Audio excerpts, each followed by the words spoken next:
السلام علیکم ورحمۃ اللہ وبرکاتہ۔ الحمد للہ رب العالمین والصلاة والسلام على اشرف الانبیاء والمرسلین نبینا محمد وعلى آلہ وصحبہ اجمعین وبعد۔ معزز دینی بھائیوں، ماؤں اور بہنوں، اللہ تبارک و تعالی کا بے پایا فضل و کرم اور اس کا احسان ہے کہ اس نے فرض عبادات کی مشروعیت کے ساتھ بندوں کے لیے نفل عبادات کے بھی مواقع رکھے ہیں، تاکہ ایک بندے مسلم فرائض کے اہتمام کے ساتھ نفل عبادات انجام دے کر کے اپنے نامہ اعمال میں نیکیاں اکٹھا کر سکے اور فرائض کی کمی کو دور کر سکے۔ آج کے اس پروگرام میں ہماری گفتگو نفل روزوں سے متعلق ہوگی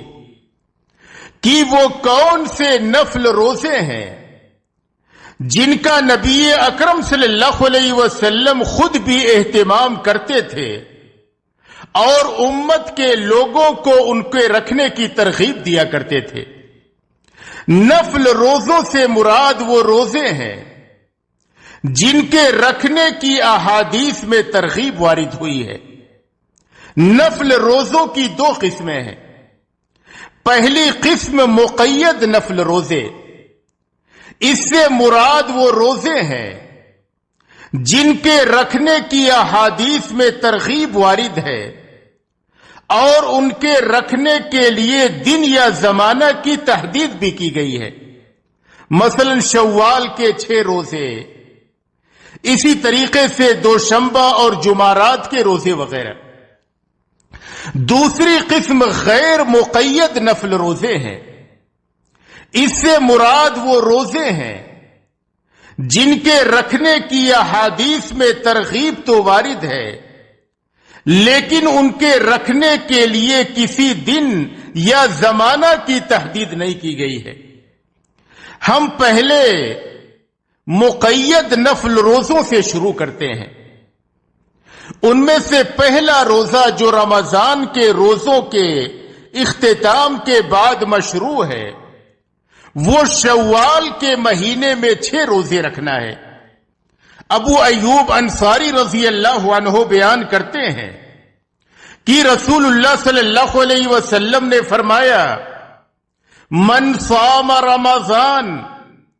ثم اتبعه 6 من شوال کان کصیام الدہر، کہ جو شخص رمضان کے روزے رکھنے کے بعد شوال میں 6 روزے رکھے اسے عمر بھر کے روزوں کا ثواب ملتا ہے۔ اور ثوبان رضی اللہ عنہ بیان کرتے ہیں کہ رسول اللہ صلی اللہ علیہ وسلم نے فرمایا، من صام 6 ایام بعد الفطر کان تمام السنہ من جاء بالحسنة فله 10 امثالها،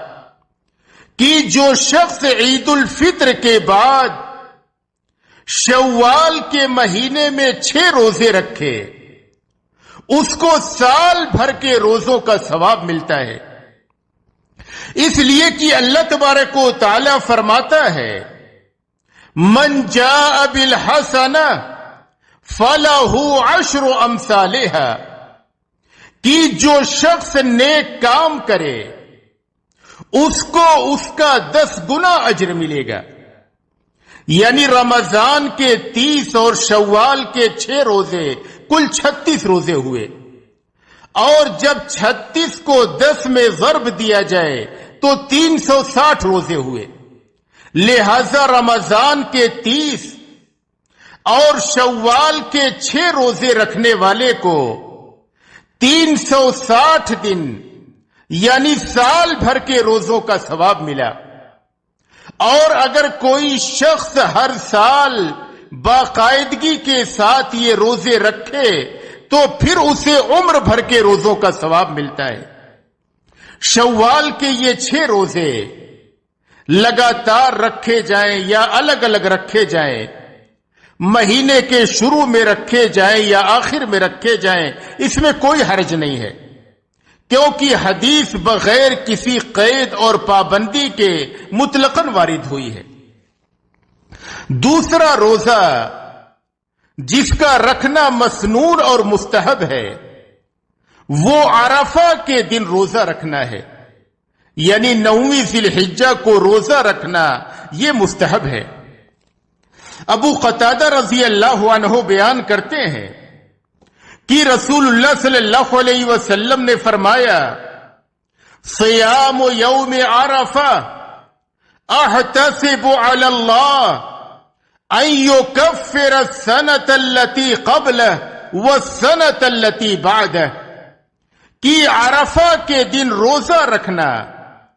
میں اللہ سبحانہ و تعالی سے امید رکھتا ہوں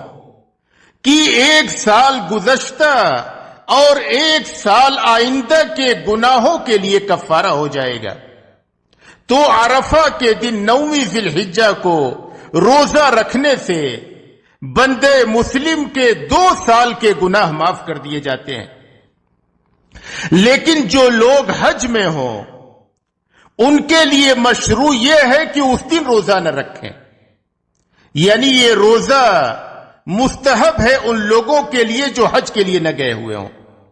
میمونہ رضی اللہ عنہا بیان کرتی ہیں کہ لوگ عرفہ کے دن رسول اللہ صلی اللہ علیہ وسلم کے روزہ کے بارے میں شک میں مبتلا ہوئے کہ آیا آپ صلی اللہ علیہ وسلم روزے سے ہیں یا روزے سے نہیں ہے۔ میمونہ رضی اللہ عنہا فرماتی ہیں کہ میں نے آپ صلی اللہ علیہ وسلم کی خدمت میں دودھ بھیجا، آپ صلی اللہ علیہ وسلم عرفات میں قیام فرما تھے، آپ صلی اللہ علیہ وسلم نے اس دودھ سے پیا اور لوگ دیکھ رہے تھے۔ تیسرا روزہ جو مسنون ہے وہ محرم کے مہینے میں روزے رکھنا ہے۔ ایک بندے مسلم محرم کے مہینے میں جتنے روزے بھی اسے میسر ہو سکیں وہ روزے رکھے، یہ نبی اکرم صلی اللہ علیہ وسلم کی سنت سے ثابت ہے۔ نبی اکرم صلی اللہ علیہ وسلم نے فرمایا، ابو ہریرہ رضی اللہ عنہ بیان کرتے ہیں، افضل الصیام بعد رمضان شہر اللہ المحرم وافضل الصلاة بعد الفریضہ صلاة اللیل،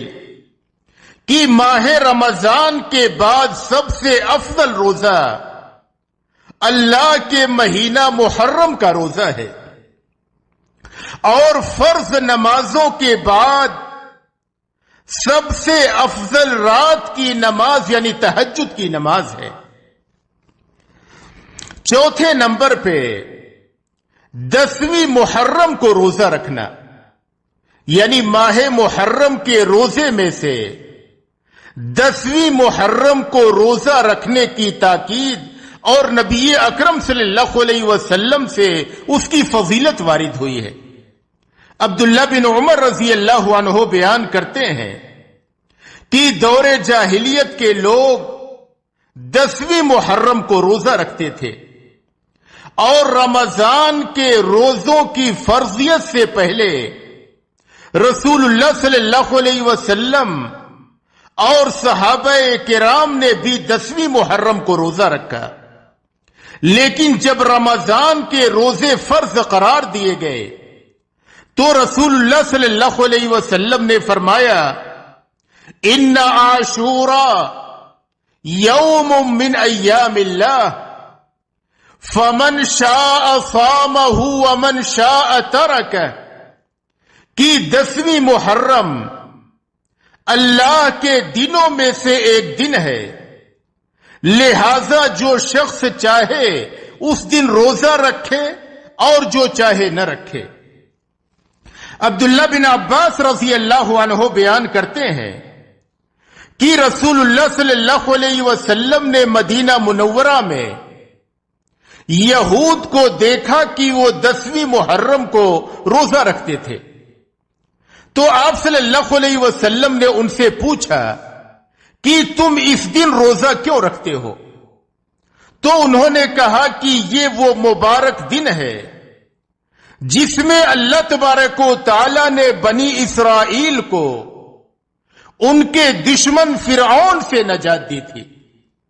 بنی اسرائیل کے جو دشمن تھے فرعون اور اس کے ساتھی، ان سے نجات دی تھی اللہ تبارک و تعالی نے بنی اسرائیل کو۔ اس دن موسیٰ علیہ السلام نے روزہ رکھا تھا، اس لیے ہم روزہ رکھتے ہیں۔ تو آپ صلی اللہ علیہ وسلم نے صحابہ سے فرمایا کہ موسیٰ علیہ السلام کی اتباع کا تم سے زیادہ حقدار میں ہوں۔ چنانچہ آپ صلی اللہ علیہ وسلم نے خود بھی اس دن روزہ رکھا اور صحابہ کرام کو بھی روزہ رکھنے کا حکم دیا۔ ایک دوسری روایت میں ہے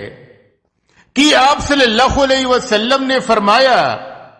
فَإِذَا كَانَ الْعَامُ الْمُقْبِلِ إِنشَاءَ اللَّهِ صُمْنَا الْيَوْمَ التَّاسِعِ، انشاءاللہ ہم اگلے سال 10ویں محرم کے ساتھ 9ویں محرم کو بھی روزہ رکھیں گے، یہود کی مخالفت میں۔ لیکن اگلا سال آنے سے پہلے نبی اکرم صلی اللہ علیہ وسلم کا انتقال ہو گیا۔ رسول اللہ صلی اللہ علیہ وسلم سے عاشورہ کے روزے کے بارے میں دریافت کیا گیا، تو آپ صلی اللہ علیہ وسلم نے فرمایا وَصِيَامُ يَوْمِ عَاشُورَا أَحْتَسِبُ عَلَى اللَّهِ أَن يُكَفِّرَ السَّنَةَ الَّتِي قَبْلَهُ، مجھے اللہ تعالی سے امید ہے کہ عاشورہ کے روزہ سے 1 سال کے گناہ معاف ہو جائیں گے۔ تو یہ عاشورہ کا روزہ انتہائی فضیلت کا حامل ہے، ایک بندے مسلم اس کے روزے کا اہتمام کرے۔ تو اس تعلق سے مستحب یہ ہے کہ بندے مسلم 9 اور 10 کو روزہ رکھے، 9ویں محرم کو اور 10ویں محرم کو، یا یہ کہ 10 11 کو روزہ رکھ لے۔ اور اگر کوئی شخص 9 10 11 ان تینوں تاریخوں میں روزہ رکھے تو اس میں بھی کوئی حرج نہیں ہے،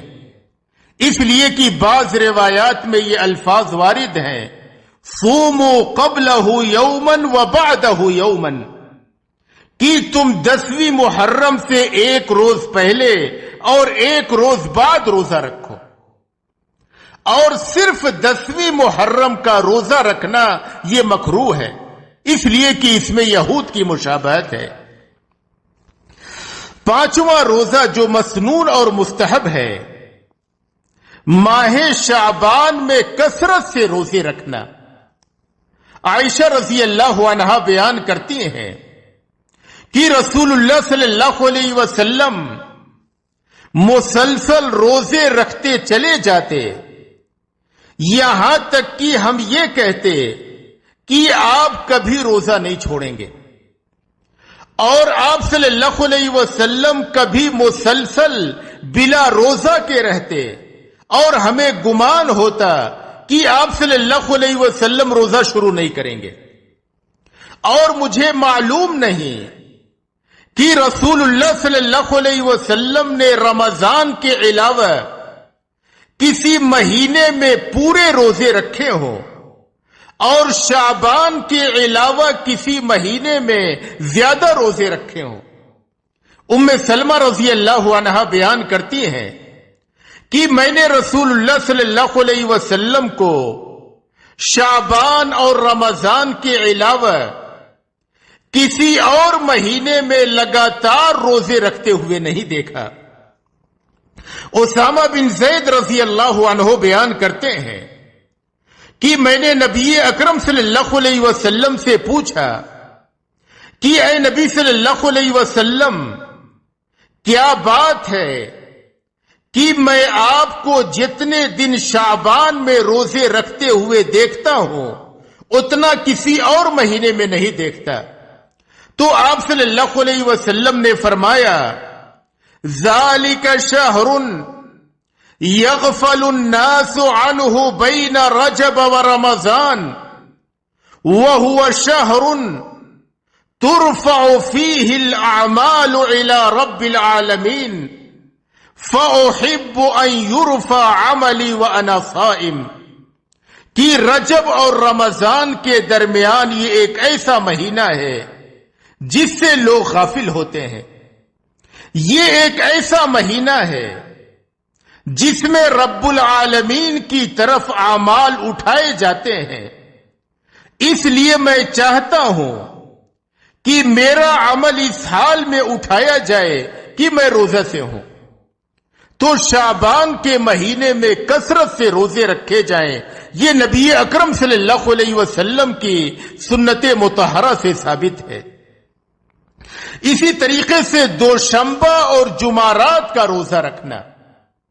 یعنی ہر ہفتے میں دوشنبہ کو اور جمعرات کو روزہ رکھنا یہ مستحب ہے. نبی اکرم صلی اللہ علیہ وسلم کے عمل سے اور آپ صلی اللہ علیہ وسلم کی سنت سے ثابت ہے. عائشہ رضی اللہ عنہا بیان فرماتی ہیں کہ رسول اللہ صلی اللہ علیہ وسلم دوشنبہ اور جمعرات کے روزہ کو تلاش کرتے تھے، یعنی بالخصوص اس دن کو تلاش کر کے آپ اس دن روزہ رکھا کرتے تھے. اسامہ بن زید رضی اللہ عنہ بیان کرتے ہیں کہ میں نے رسول اللہ صلی اللہ علیہ وسلم سے دوشنبہ اور جمعرات کے روزہ کے بارے میں دریافت کیا تو آپ صلی اللہ علیہ وسلم نے فرمایا ذَلِكَ يَوْمَانِ تُعْرَضُ فِيهِمَا الْأَعْمَالُ عَلَى رَبِّ الْعَالَمِينَ فَأُحِبُّ أَن يُعْرَضَ عَمَلِي وَأَنَا صَائِمٌ. یہ دونوں دن ایسے ہیں کہ ان میں اعمال اللہ رب العالمین پر پیش کیے جاتے ہیں، تو میں پسند کرتا ہوں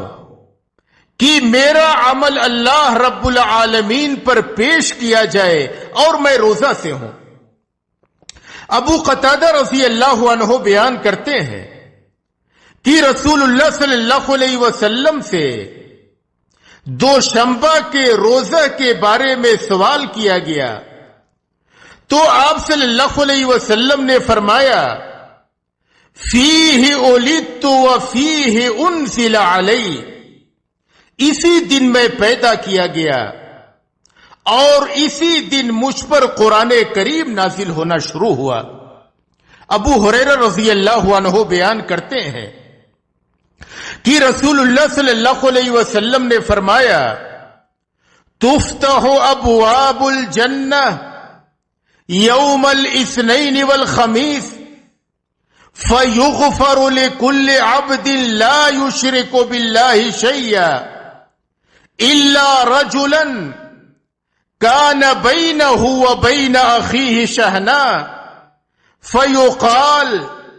انظروا هذین حتی یستلحا، کہ ہر دوشنبہ اور جمعرات کو جنت کے دروازے کھولے جاتے ہیں تو ہر اس بندے مسلم کو بخش دیا جاتا ہے جس نے اللہ کے ساتھ کسی کو شریک نہیں ٹھہرایا ہے سوائے ان دو افراد کے کہ ان کے بیچ میں آپس میں کینہ و کپٹ ہو. کہا جاتا ہے ان دونوں کو مہلت دو یہاں تک کہ صلح کر لیں. ان دونوں کو مہلت دو یہاں تک کہ صلح کر لیں. ان دونوں کو مہلت دو یہاں تک کہ صلح کر لیں. یعنی جب تک دو کینوں کپٹ رکھنے والے لوگ آپس میں صلح نہیں کرتے ہیں ان کے گناہوں کی مغفرت اور بخشش رکی ہوئی ہوتی ہے. لہذا ایک بندے مسلم اہتمام کرے ہفتے میں دوشنبہ اور جمعرات کے روزے کا. نبی اکرم صلی اللہ علیہ وسلم ہر ہفتہ یہ دونوں دنوں کے روزے رکھا کرتے تھے. 7واں روزہ جو مسنون اور مستحب ہے، ہر مہینے میں 3 روزے رکھنا. ابو ہریرہ رضی اللہ عنہ بیان کرتے ہیں کہ میرے خلیل محمد صلی اللہ علیہ وسلم نے مجھے 3 باتوں کی وصیت کی: ہر ماہ 3 روزے رکھنے کی، چاشت کی 2 رکعت نماز پڑھنے کی، اور سونے سے پہلے وتر پڑھنے کی۔ ابو الدرداء رضی اللہ عنہ بیان کرتے ہیں کہ میرے حبیب محمد صلی اللہ علیہ وسلم نے مجھے 3 باتوں کی وصیت کی، میں انہیں ہرگز نہ چھوڑوں گا جب تک زندہ رہوں گا: ہر ماہ 3 روزہ رکھنے کی، چاشت کی نماز پڑھنے کی، اور سونے سے پہلے وتر پڑھنے کی۔ ابو ذر رضی اللہ عنہ بیان کرتے ہیں کہ رسول اکرم صلی اللہ علیہ وسلم نے فرمایا: جو شخص ہر ماہ 3 روزے رکھ لے تو یہ عمر بھر کے روزے ہیں۔ اللہ نے اس کی تصدیق قرآن کریم میں اس طریقے سے نازل فرمائی ہے: من جاء بالحسنہ فلہ 10 امثالہا، کہ جو شخص نیک کام کرے اس کو اس کا 10 گنا اجر ملے گا، یعنی 1 دن کا اجر 10 دنوں کے روزوں کے برابر اس کا ثواب ہوگا۔ یعنی اگر کسی آدمی نے ہر مہینے میں 3 روزوں کا اہتمام کیا تو اسے 30 روزوں کا ثواب ملا، اور اگر اس طریقے سے ہر مہینے کرے، اپنی پوری زندگی اس کا اہتمام کرے، تو اسے عمر بھر کے روزوں کا ثواب ملتا ہے۔ مستحب یہ ہے کہ یہ 3 روزے ایام بیض میں رکھے جائیں، یعنی چاند کی 13ویں، 14ویں اور 15ویں تاریخ کو، ان تاریخوں میں یہ 3 روزے رکھے جائیں، یہ افضل ہے۔ نبی اکرم صلی اللہ علیہ وسلم نے ابو ذر رضی اللہ عنہ سے فرمایا: یا ابا ذر، اذا صمت من الشہر 3 ایام فصم 13 و14 و15، کہ اے ابو ذر، جب تم مہینہ کے 3 روزے رکھنا چاہو تو 13ویں، 14ویں اور 15ویں کے روزے رکھا کرو۔ انہیں ایام بیض کہا جاتا ہے، اور ان دنوں میں نبی اکرم صلی اللہ علیہ وسلم روزے رکھا کرتے تھے۔ ملحان القیسی رضی اللہ عنہ بیان کرتے ہیں کہ رسول اللہ صلی اللہ علیہ وسلم ہمیں ایام بیض یعنی چاند کی 13ویں، 14ویں اور 15ویں تاریخ کو روزہ رکھنے کا حکم دیتے تھے، اور فرماتے تھے ان کا ثواب عمر بھر روزہ رکھنے کی طرح سے ہے۔ 8ویں نمبر پہ صوم داؤدی، یہ مستحب ہے،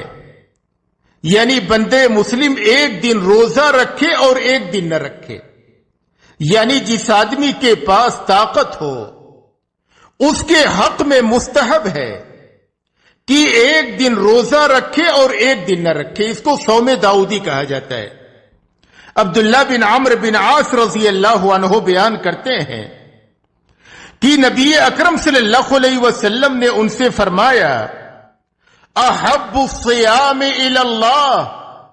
صیام داؤد کان یصوم یوما ویفطر یوما، کہ سب سے پسندیدہ روزہ داؤد علیہ السلام کا روزہ ہے کہ وہ 1 دن روزہ رکھتے تھے اور 1 دن نہ رکھتے تھے۔ عبداللہ بن عمرو بن عاص رضی اللہ عنہ بیان کرتے ہیں کہ نبی اکرم صلی اللہ علیہ وسلم نے فرمایا: داؤد علیہ السلام کے روزے سے بڑھ کر کوئی روزہ نہیں، وہ نصف زمانے کا روزہ ہے، 1 دن روزہ رکھو اور 1 دن نہ رکھو۔ نبی اکرم صلی اللہ علیہ وسلم نے عمرو بن عاص رضی اللہ عنہ سے فرمایا کہ 1 دن روزہ رکھو اور 1 دن نہ رکھو، اس لیے کہ یہ داؤد علیہ السلام کا روزہ ہے، اور یہ سب سے افضل روزہ ہے۔ عمرو بن عاص رضی اللہ عنہ نے عرض کیا کہ اے اللہ کے رسول صلی اللہ علیہ وسلم، میں اس سے زیادہ کی طاقت رکھتا ہوں۔ تو آپ صلی اللہ علیہ وسلم نے فرمایا لا افضل من ذالک، اس سے بہتر نہیں ہو سکتا، یعنی اس سے زیادہ روزہ نہ رکھو، یہ سب سے افضل روزہ ہے، اس سے افضل اور بہتر کوئی روزہ نہیں۔ ایک دن روزہ رکھو اور ایک دن نہ رکھو۔ تو جس آدمی کے پاس طاقت ہو، قوت ہو، وہ زیادہ سے زیادہ روزے رکھنا چاہتا ہو تو وہ ایک دن روزہ رکھے اور ایک دن نہ رکھے۔ اسی طریقے سے موسم سرما میں کثرت سے روزے رکھنا مستحب ہے۔ عامر بن مسعود رضی اللہ عنہ بیان کرتے ہیں کہ رسول اللہ صلی اللہ علیہ وسلم نے فرمایا الغنیمت الباردہ الصوم فی الشتاء،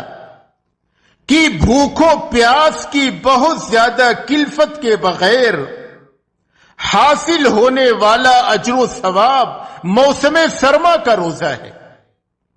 یعنی ٹھنڈی کے موسم میں بندے مسلم زیادہ سے زیادہ روزہ رکھے۔ نبی اکرم صلی اللہ علیہ وسلم نے اس کو غنیمت سے تعبیر کیا ہے، یعنی ٹھنڈی کے موسم میں دن چھوٹا ہوتا ہے، گرمی نہیں ہوتی کہ آدمی کو پیاس کی شدت ہو، یعنی بآسانی روزے رکھ سکتا ہے۔ تو موسم سرما کو ایک بندے مسلم غنیمت سمجھے اور ان میں زیادہ سے زیادہ روزے رکھ کر کے اپنے نامہ اعمال میں نیکیاں اکٹھا کر لے۔ 10ویں نمبر پہ اس شخص کے لیے روزہ رکھنا مسنون اور مستحب ہے جس کے پاس کھانے کے لیے کچھ نہ ہو، جیسا کہ نبی اکرم صلی اللہ علیہ وسلم کا یہ طریقہ تھا کہ آپ صلی اللہ علیہ وسلم جب گھر پر تشریف لاتے اور کھانے کے لیے کوئی چیز نہ ہوتی تو آپ صلی اللہ علیہ وسلم روزہ کی نیت کر لیتے۔ عائشہ رضی اللہ عنہا بیان کرتی ہیں کہ ایک روز نبی اکرم صلی اللہ علیہ وسلم میرے پاس تشریف لائے اور آپ نے پوچھا تمہارے پاس کھانے کے لیے کوئی چیز ہے؟ عائشہ رضی اللہ عنہا نے جواب میں کہا کہ نہیں اے اللہ کے رسول صلی اللہ علیہ وسلم، کھانے کے لیے کوئی چیز نہیں ہے۔ تو آپ صلی اللہ علیہ وسلم نے فرمایا تب میں روزہ سے ہوں۔ آپ صلی اللہ علیہ وسلم نے اسی وقت روزہ کی نیت کر لی۔ تو جس آدمی کے پاس کھانے کے لیے کوئی چیز نہ ہو، مستحب یہ ہے کہ وہ شخص روزہ کی نیت کر لے اور اس دن کا روزہ رکھ لے۔ 11ویں نمبر پہ اس نوجوان کے لیے بکثرت روزے رکھنا مستحب ہے جو اپنے تعلق سے زنا کا ڈر محسوس کرتا ہو، یعنی وہ نوجوان جسے شہوت جمع پریشان کر کے رکھتی ہو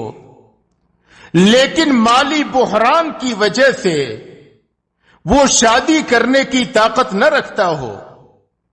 وہ نان و نفقہ برداشت نہ کر سکتا ہو، تو اس کے حق میں مستحب ہے کہ روزے رکھے،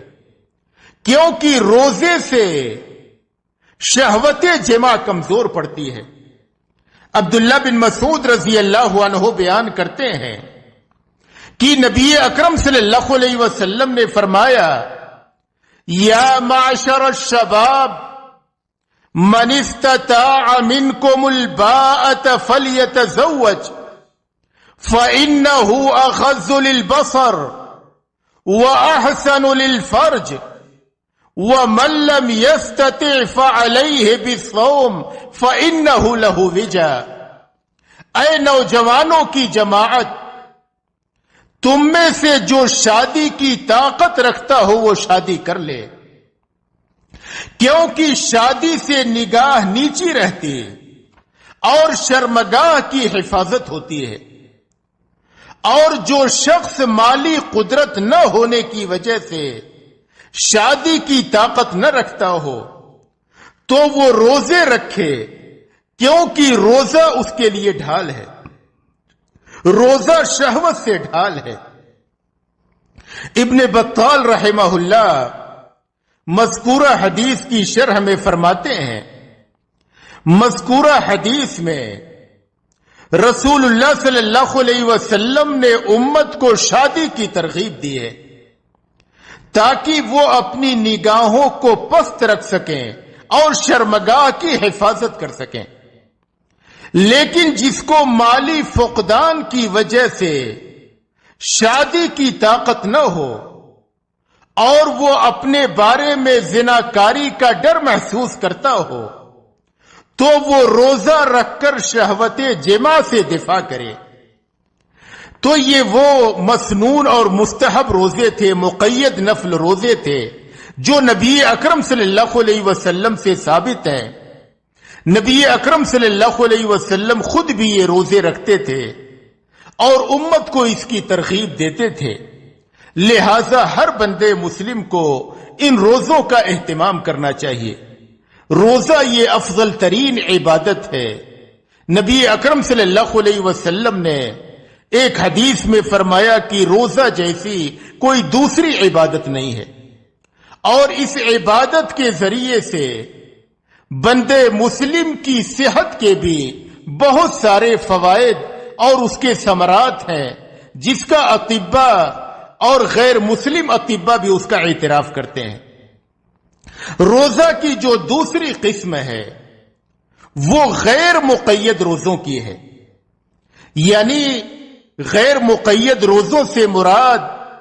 کہ نبی اکرم صلی اللہ علیہ وسلم سے ان کی ترغیب تو وارد ہے، لیکن اس کے لیے کسی دن اور زمانہ کی تحدید نہیں ہے، یعنی آدمی وہ روزے کسی بھی دن رکھ سکتا ہے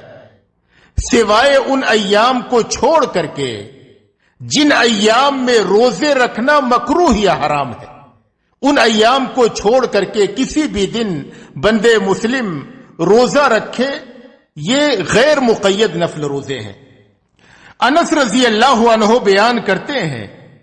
کہ رسول اللہ صلی اللہ علیہ وسلم کبھی نفل روزہ نہ رکھتے، یہاں تک کہ ہمیں گمان گزرتا کہ آپ صلی اللہ علیہ وسلم اس مہینہ میں روزہ رکھیں گے ہی نہیں، اور کسی مہینہ لگاتار روزے رکھتے ہمیں خیال آتا کہ آپ صلی اللہ علیہ وسلم روزہ چھوڑیں گے ہی نہیں۔ اسامہ بن زید رضی اللہ عنہ بیان کرتے ہیں کہ رسول اللہ صلی اللہ علیہ وسلم لگاتار روزے رکھتے رہتے، یہاں تک کہ لوگ کہتے کہ آپ روزہ رکھنا نہیں چھوڑیں گے، اور آپ روزہ رکھنا چھوڑ دیتے، یہاں تک کہ لوگ کہتے کہ آپ روزہ نہیں رکھیں گے۔ تو بندے مسلم کسی بھی دن، کسی بھی سال کے کسی بھی وقت میں، کسی بھی دن میں روزہ رکھ لے، یہ غیر مقید نفلی روزے ہیں۔ ایک بندے مسلم کو چاہیے کہ وہ فرض روزوں کو کے اہتمام اور پابندی کے بعد نفل روزوں کا بھی اہتمام کرے، تاکہ اسے زیادہ سے زیادہ اجر و ثواب حاصل ہو سکے، اور اگر اس کے فریضہ میں رمضان کے روزوں میں کچھ کمی واقع ہوئی تھی تو ان نفل روزوں کے ذریعے سے وہ کمی دور ہو جائے۔ اللہ تبارک و تعالی سے دعا ہے کہ اللہ تبارک و تعالی ہمیں بکثرت نفل روزے رکھنے کی توفیق عطا فرمائے، نبی اکرم صلی اللہ علیہ وسلم کی ہر سنت پر عمل پیرا ہونے کی توفیق عطا فرمائے، اور جب تک اس دنیا میں ہمیں رکھے ایمان و اسلام پہ رکھے، اور جب ہمارا خاتمہ ہو ایمان و اسلام پہ ہو۔ وآخر دعوانا ان الحمد للہ رب العالمین۔